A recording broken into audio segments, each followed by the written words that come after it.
40 male used to be in a gang. While it's true that I assisted in robberies, escapes and revenge crimes,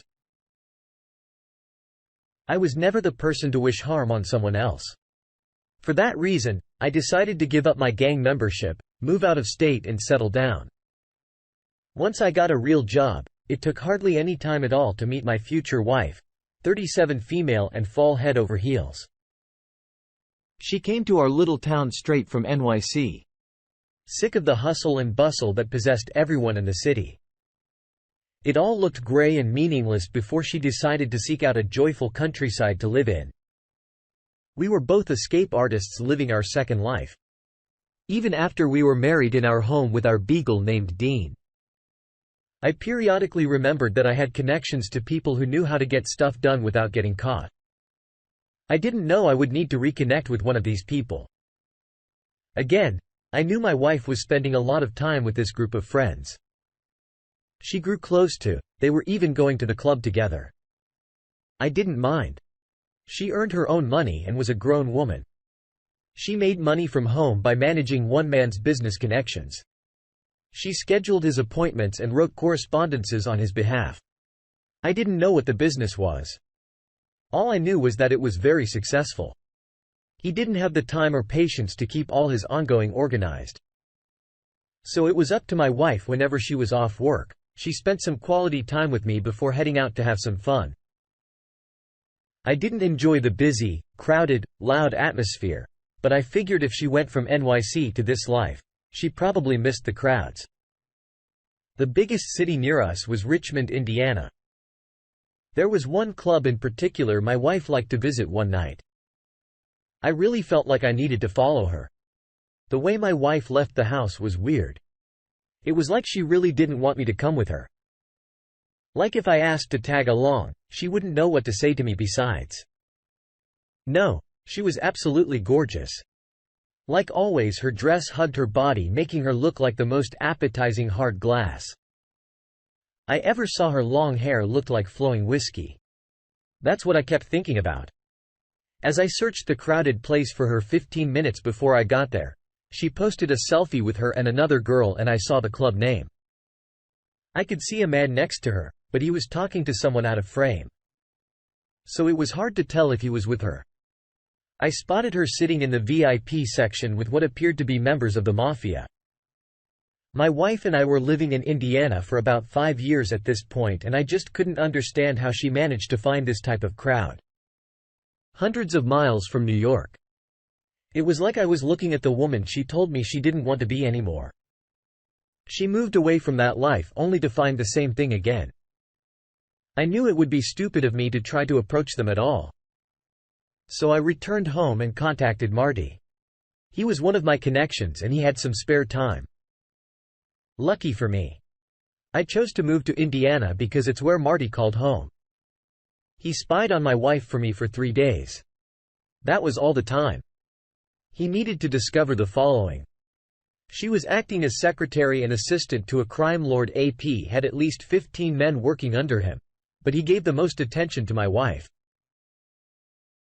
She was his main squeeze, and Marty was able to capture photographic evidence of their sexual relationship in her house. Apparently, Marie was hiding in the bushes beside her driveway and heard my wife telling this man that she lived alone and liked it that way. After they used my house for their meeting, she took all our framed pictures out of the drawers and put them back. Exactly as they were before I left for work that morning. Even though I was seeing and hearing the truth, it was so far from what I expected that it felt fake. I didn't want to believe that the woman I started my second life with was a liar and a cheater. I didn't want to consider starting a third life without her. I liked this one. My thoughts changed as soon as Marty showed me a video of them having sex in the club's bathroom. Suddenly she wasn't a classy, sophisticated woman. She was a despicable girl that used me and lied, willing to go behind my back and give herself to another man in a public bathroom. Marty told me he believed their relationship began shortly after we bought our house. Around the same time, she met those women, friends of hers. I knew I didn't want to be married to her anymore. I didn't even want to see her again. Marie hung out with me while I called all our friends and family. My MILS attitude was extremely selfish. She just asked me what I expected her to do about it.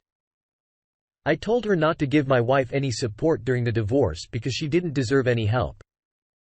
After destroying our marriage. After that conversation, I felt like more needed to be done about this. When my wife got home, Marty was with me and I showed her the pictures he took. She knew she was caught. So she sat down on the floor right where she stood and asked me what was going to happen. I told her I was divorcing her and she needed to move out. Her jaw dropped and she asked me where she was supposed to go. I told her I didn't know and I didn't care because she ruined my life. I expected her to be my loyal partner, the one I could trust and bond with without worrying about her cheating or leaving me. I swear she snickered when I said this. She covered her mouth and blamed it on her brain reacting wrong to the situation. She was only making it easier for me to be furious with her. Marty helped me usher her out the door with the bags we packed for her. But she just kept laughing and asking if we were serious. She knocked on the door for a while but eventually got on her phone. Someone came to get her. None of this was fair. I hated that she had someone else to bail her out of this situation. If I cheated on her, I wouldn't be able to get off as easily as she was. I went to the police with the evidence we collected and they confiscated my wife's laptop for their investigation. She hated that even more than my divorcing her. She was living at AP's house when the police raided it after finding evidence. He was linked to a major violent crime. Her laptop revealed that she helped to make arrangements for AP to get away with more than 10 crimes. She picked evidence, dumping locations using Google Maps. They were both arrested and served several years before my ex-wife was released. She's bitter, filled with hate and struggles to find any stability in her life. Now, I am sorry your wife proved to be completely unworthy of the life and relationship you intended for her. Instead of starting her life over and remaining respectable, she broke your heart and messed up everything. It's devastating to learn that a spouse has cheated and stooped so low, but you handled it as best you could. You sought support from friends and family and exposed the truth. When you're ready to meet someone new, make sure they want the same serious relationship you do and that they're ready for it. After getting to know someone, it's pretty easy to tell if they're the type of person to settle down, compromise and communicate. Life presses on no matter what happens. So there's always hope for what waits to be discovered. Thank you for sharing this story. Let's now get into our second story for today. When I met my girlfriend. She was a recovering addict. It had been a year since she used anything, but neither of us had jobs or a very positive outlook on life. We were both scorned and it was hard to find motivation to succeed in a selfish, materialistic world. As we fell in love, I started to find hope in the future.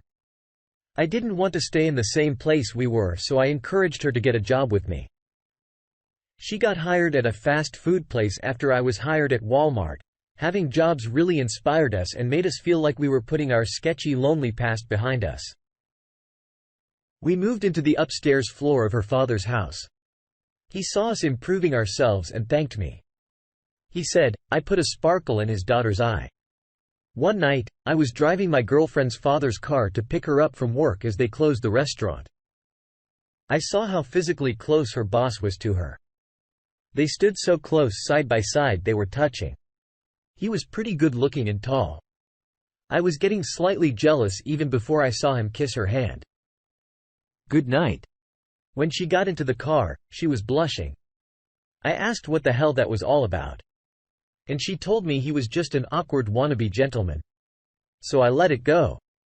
She continued working there for a while, and each time I'd pick her up until she said she could get a ride home from her co-worker who she claimed was female. When she started coming home extra late all the time, I knew something was up. Her shifts were supposed to vary. So she wasn't always the one closing. Another thing that hinted towards her infidelity was her giddiness. She didn't care what I was up to in life. She was just giddy and didn't really give a reason why. Besides that, she was enjoying life. I felt that joy too because I was hopeful for us. But that feeling turned into worry. Worry that her boss was the one making her giddy without much thought. I hired Appy actually, it took a lot of thought. I never did it before, but I didn't really let myself think that I suspected my girlfriend of full-blown cheating. She wasn't acting guilty, just happy. You can imagine my surprise when the PI returned with incriminating evidence.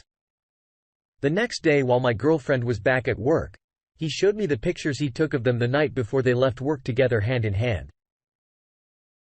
He drove her to his house where they happily went inside for an hour and a half. The PI was able to sneak around the house until he found a small sliver of space through a lacy window curtain where he took a picture. My girlfriend was topless on top of her boss. Like she didn't have a care in the world. I was in shock. My girlfriend's dad returned home and asked me what was going on. I told him but didn't show him the pictures. He believed me and calmed me down. He told me there was hope in my future and reminded me that I was the only one that could decide where my heart was. So at that moment, I took it back. It might seem silly, but that gave me the strength to fight through this. Her dad told me that he'd make her move out so I could have the upstairs to myself. I was so relieved to have him on my side. I printed copies of the photos and drove to Wendy's. I started handing out pictures to the employees and patrons. Anyone that was willing to grab a picture from me. My girlfriend and AP were the last to receive pictures and realize in horror that everyone else was seeing the same thing. I told my girlfriend to turn her picture over where I wrote that her dad was kicking her out of the house. AP had the nerve to tell me that I couldn't do this. I looked him straight in the eyes and told him I would have my revenge. My girlfriend just turned red in the face and screamed for him to come back. She followed him out to the parking lot under the watchful eyes of several people. He ignored her completely and could be seen through the windows, dragging away, leaving my girlfriend standing in the parking lot sobbing. I didn't care. I went home. The pictures were on the internet for her family, friends and employer to see. They were both fired. My girlfriend showed up at the house begging me to take her back. I told her to go find someone else to support her shenanigans.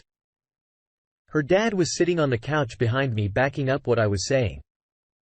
She was beside herself then and broke down crying. She kept saying she was sorry, but that couldn't take back the damage that was done. She moved back in with her cousin miles away. She didn't have to cheat on me or start using again, but she did both. Looking back now, I don't think she cared at all about me. I think she just lived on impulse without much thought about her future. You are certainly right. She didn't care about you. It sounds like she had a lot of growing up to do. She was recovering from her poor choices only to make them again. I'm glad you hired API and that her father sided with you. Handing out the pictures was a clever way to confront them both, so they would be unable to deny it. You ensured they would lose their jobs for their despicable behavior and put on a free drama show for the customers that day. Her father was right and you were right to take back your heart. You're the only one that can control how you feel or what you believe. Never give up hope no matter what you're faced with. Thank you all for taking the time to listen to today's story. If you enjoy listening, please feel free to like and subscribe, if you haven't already. Also comment below with your thoughts on what happened. If there is a story you would like to share with me about your situation or someone else's, then please do not hesitate to contact me. Take care.